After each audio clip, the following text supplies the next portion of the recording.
الله أكبر لا إله إلا الله.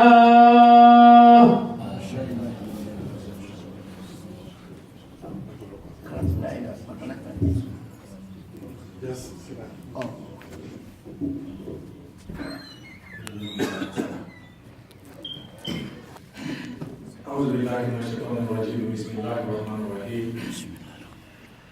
الحمد لله وكفى والسلام على عباده الذين اصطفى نحمده ونعبده ونتوكل عليه ونتوسل به ونعوذ بالله من شرور أنفسنا ومن سيئات أعمالنا. من يهديه الله فلا مضل له ومن يضلل فلن تجد له وليا مرشدا.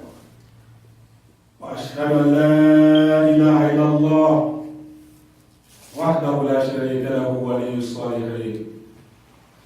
وأشهد سيدنا ونبينا وحبيبنا محمدا عبد الله وليه نبيه ورسوله أرسله الرحمن برحمته ليكون للعالمين نذيرا. وعلى آل بيته الطاهرين وأصحابه المتقين والصالحين الذين اتبعوهم على طريق الهدى وماتوا على ذلك. عباد الله، أوصيكم ونفسي بتقوى الله. ألا بتقوى الله تطمئن القلوب. عباد الله، اتقوا الله حق تقاته ولا تموتن إلا وأنتم مسلمون. الحمد لله الذي هدانا لهذا وما كنا لنهتدي لولا أن هدانا الله. لقد جاء رسل ربنا بالحق ونودوا أن تلكم الجنة أورثتموها بما كنتم تعملون. In the name of Allah, the merciful, the beneficent, I bear witness and testify that there is no other sovereign deity worthy of being worshipped except Allah. And I do bear witness that Prophet Muhammad sallallahu alaihi wasallam is Allah's slave servant, His messenger, His apostle, whom Allah has sent to mankind out of His mercy as a mercy for us. Whatever we see here today, may Allah give us the willpower Amen. to implement it. Inshallah, last week we were talking about tolerance, how to transform one's enemy into one's admirer. Today, inshallah, we are going to continue the same thing with different topics, but they are all intertwined and interwoven. Today, we are going to discuss tolerance. What is tolerance? These are all branches of the word sabr: to persevere, to persist, to be flexible, to be lenient with your very self, your neighbors, your colleagues at work, and to any other person, even including non-Muslims. Because Allah says in the Quran, in Surah 3, Surah Al-Imran, verse 110, Allah says, كنتم خير أمة أخرجت للناس تأمرون بالمعروف وتنهون عن المنكر. صدق الله العظيم. Now, oh you, all followers of Muhammad, you Muslims, are the best of all generations, created for the benefit of mankind. Why? Because you join that which is right and you discourage each other from doing that which is wrong. So being you a Muslim does not automatically make you more beloved to Allah than non-Muslims.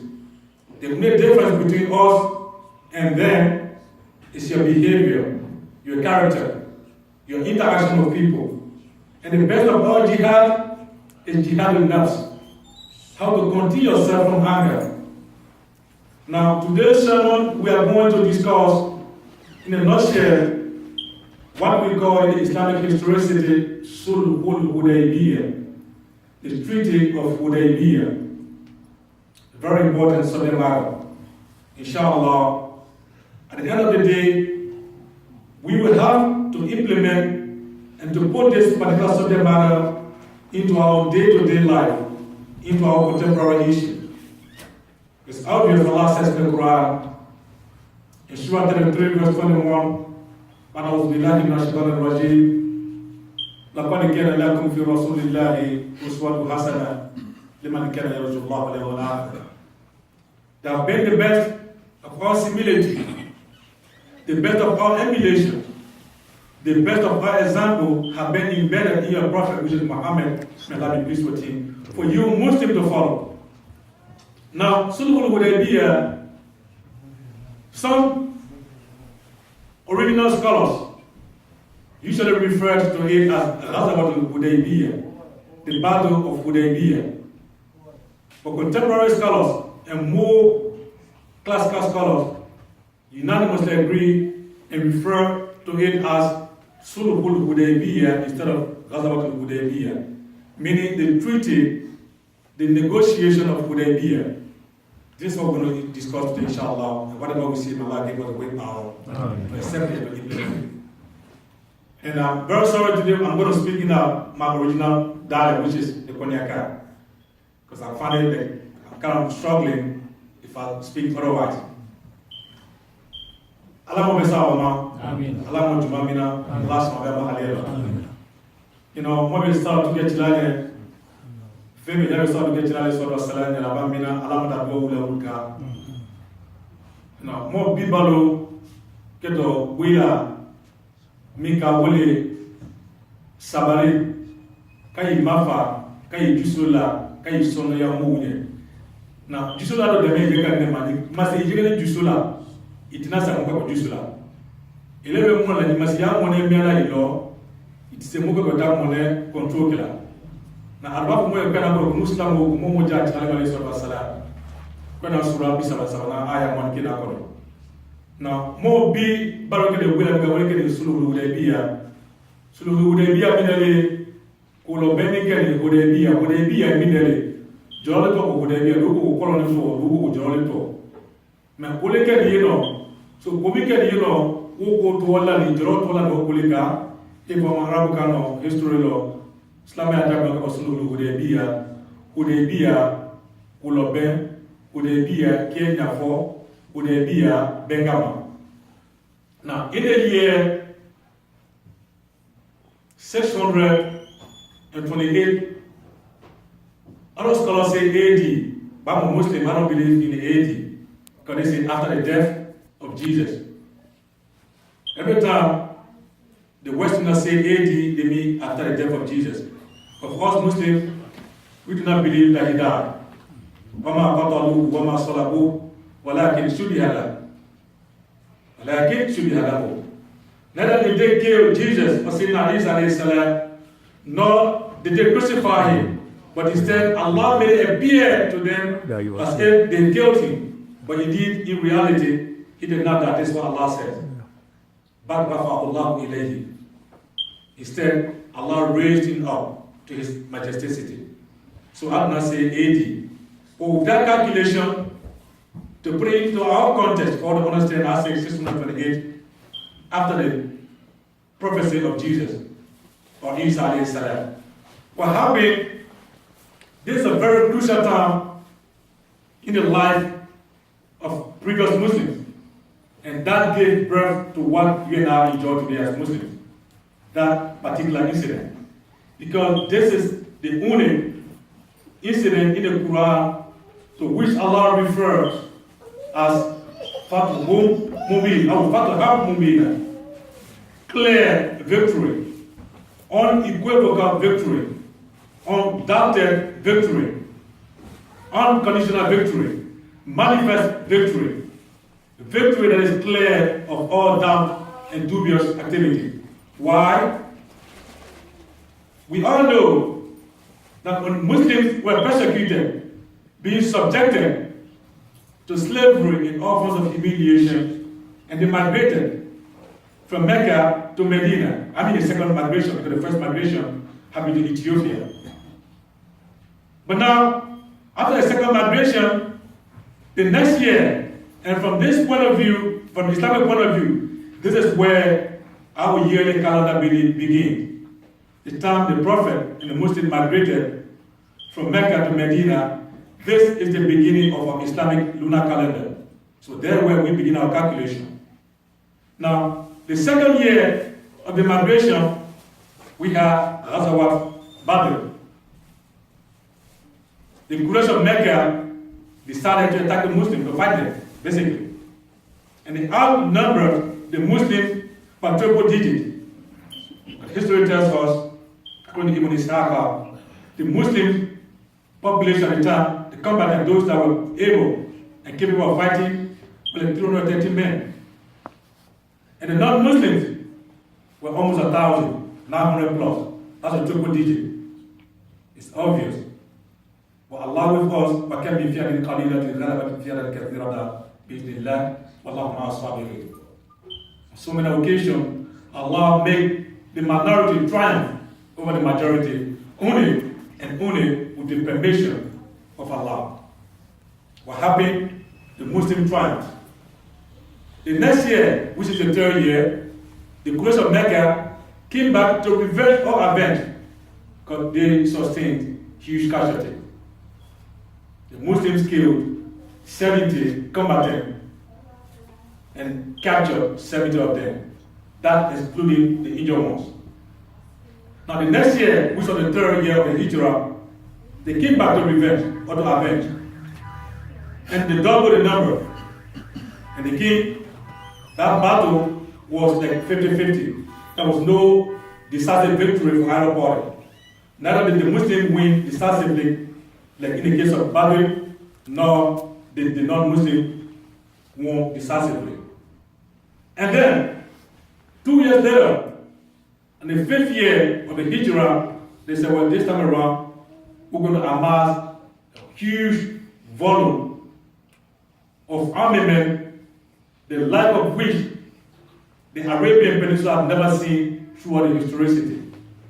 10,000 combatants.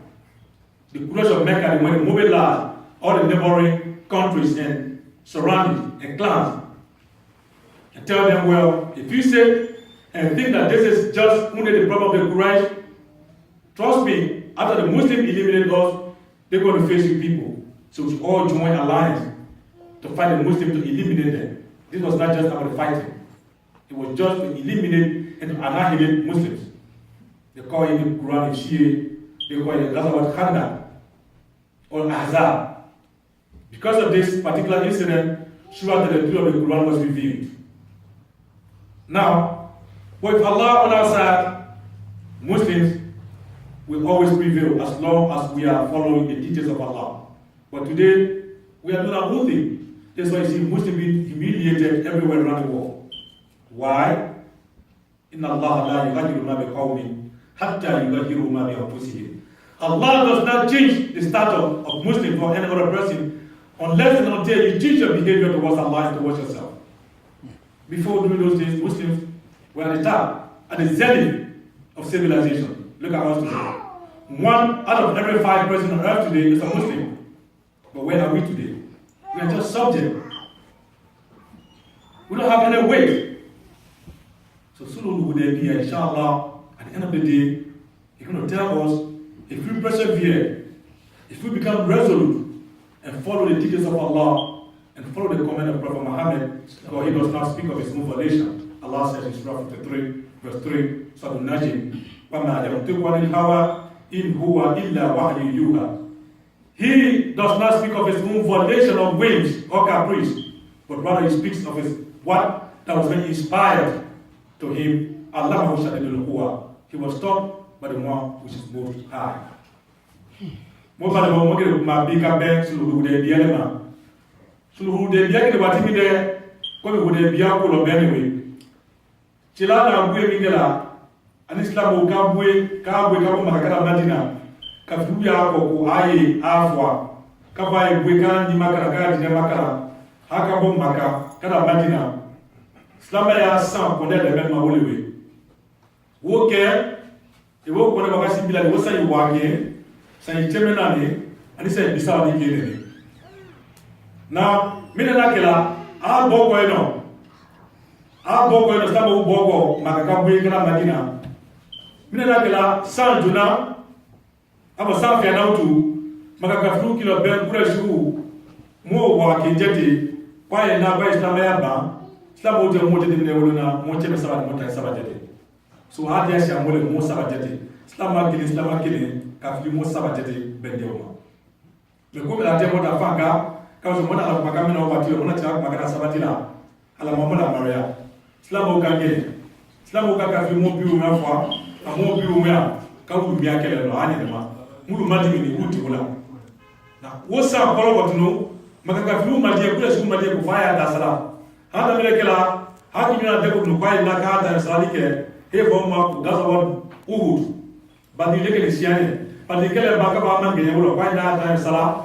aka mula deko tuno mu'min nani aka o no di sala ka ko tuno jama jete buma kwa ina kwa islam wala ufa ni kene islam umma gene alfa ni magene mo bu 50-50 na wotimi tila ko maka ibo ko hijira ko sala lurna aka ko ake ko mo be be mo magene si emita maka be sama maka yalo ani alamu jabana suzara minino kabe sumala minino ha be sama ama jaba mina demba kiege guma ana wala tena osiyolo mo wata kawla de kwa islam ya ba pepe islam mu de sala na kada mo wa mo ni fi mo wa ta tebe makasi mo wa sabala ka fi mo wata be ko shuguma ala kada ke ala ka fa belena na kasi ando aju solo mo gina o maka wa dikabe me ama ke ko mo kwa mi de kali bi nyamo kamo tumalo kwena kumakana kamo tumalo tila hadisa sene maula tila ko mo kumika mo oke ko mo bitu no mo kan sallallahu alaihi wasallam asia mano mo tina to ako me nyamo kamo bauma ala ko kwena kono ko inna Allah la yughayyiru ma bi qaumin hatta yughayyiru ma bi anfusihim ala ko kwatini yako ni shonje mala tum ko ibida yo sante ala ko milika abe hele kinye nikala ni chebo ewo no ti sano kinye you know ka no be ya o ka e balo libro so ala kwati ya condition jemala abada for ibu niki idayo sande so which be ala kele tweet kala ka be ina dayo na tabala ka be jeka ni ma ka be isi yo ma ka be le ala dine la batuma ka be tira maka la batuma sallallahu alaihi wasallam now the Sulhu Hudaibiya or the Treaty of Hudaibiya, as we said, the first battle after the Hijrah was the battle of Babylon, the Muslim tribe. The second, the non-believers, they went to regroup. They double the size of the previous one. So they came to avenge on the revenge. This was the battle of the 50-50. No decisive winner and no decisive loser. On the 5th year of Hijrah, they said this time around, we're going to annihilate the Muslims. We're going to get rid of them completely, delete them, wipe them off the map.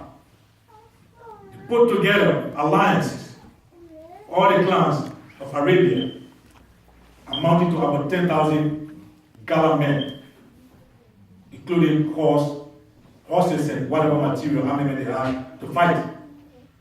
Now in the Quran, in Surah 33, the reference is right there. They call it Ghazwat al-Ahzab, also say Khandak.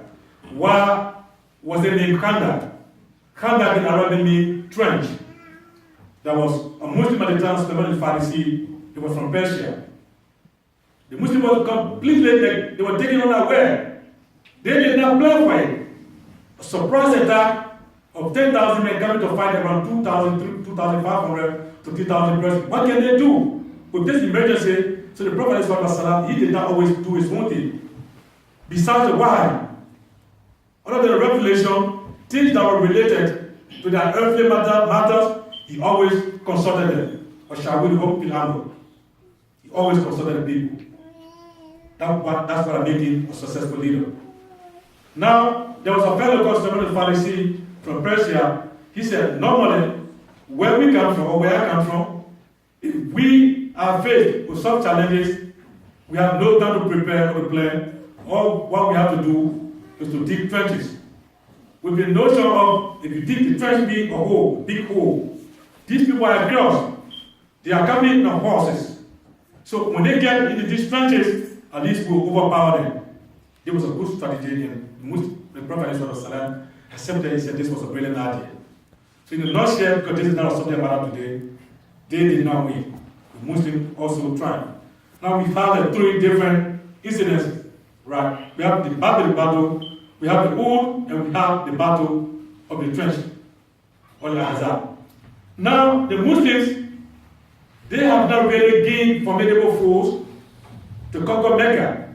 But at least the Meccan and the Quraysh, they believe that these are people and you can just, ignore them. You can't just ignore them. Because every year they keep growing. Every year they keep growing. So what happened, the Prophet ﷺ saw in a dream that he's making tawaf, or the rituals of the Hajj he was performing in Mecca. At this time, for 6 consecutive years, no single Muslim have ever stepped out of Medina to go to Mecca. It was an enemy territory. He dared not to do it, or he's going to die. For 6 consecutive years. And look at this scenario. The Prophet, these were people that really believe in Allah. And they believe in the Prophet. And look at the scenario. Enemy territory is like going to the lion's den. Enemy territory, people who seek to kill you. They seek to diminish you. They seek to delete you, to wipe you off the map of this earth. The Prophet overnight gathered his Sahaba and told them, well, I had a dream last night. I saw myself performing tawaf. And normally, the dreams of prophets is part of prophecy. Allah has 3 ways through which He communicates with His respective prophets and messengers. One is through Jibreel. Another one is min wara'i hijab, like what He did with Moses, or Musa alayhi salam.